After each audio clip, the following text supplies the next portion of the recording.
Dapurlegur ómur hefur sótt á mig frá stað sem þó hefur glatast í hyldýpi horfinna minninga.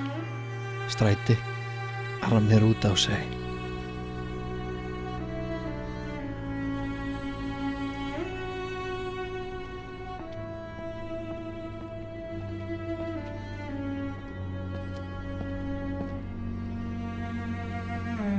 Ég hafði fram að því búið í hinum ýmsu vesalu bælum, en á allt verið borin þaðan út vegna vanefndra greiðslna.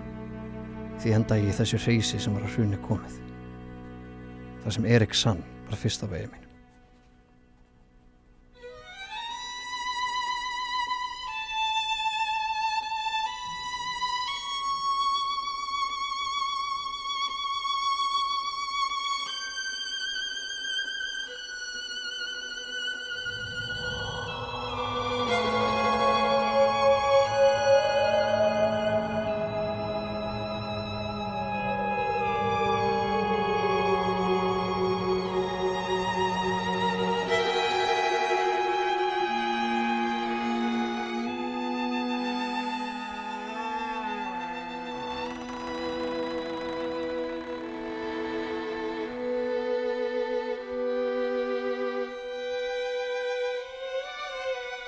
Eftir að tónlistin hafði umlukið mig vikum saman, varð ég að fá hana beint í hæð. Að sjá hann spila hana með mínum eigin augum. Því óskaði ég eftir að sitja hjá hann meðan hann léki.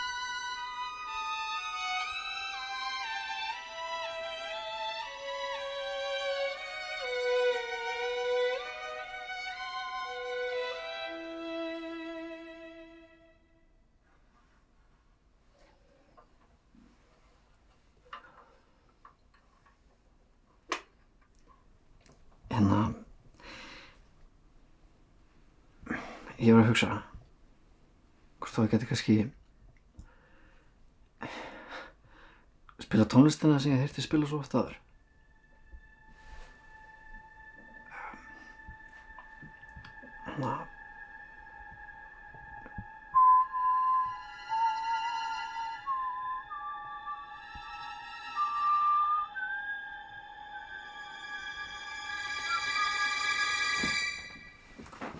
Hvað ertu að gera? Ég meina, ef ég kom að móka þig, ég meina, ef svo eitthvað býðst ég henni afsökunar en það er ekki ástæða til þess að láta svona.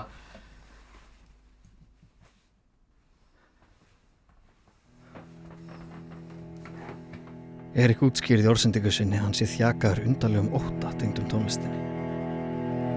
Og mætti ekki til þess hugsa að ég hefði heyrt hana.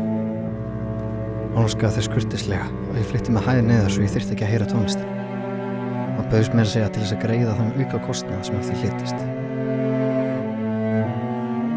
Ekki leiða löngu þar til ég hreinlega varð að heyra tónlistina aftur. Því ákvað ég að laumast upp tröppurnar og leggja við hlustir fyrir utan dyrnar hans.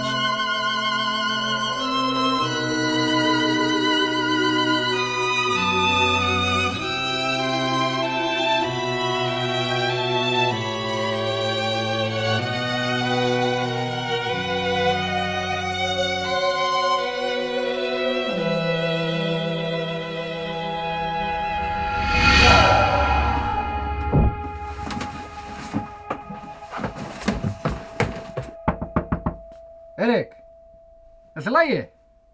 Þarftu aðstoð?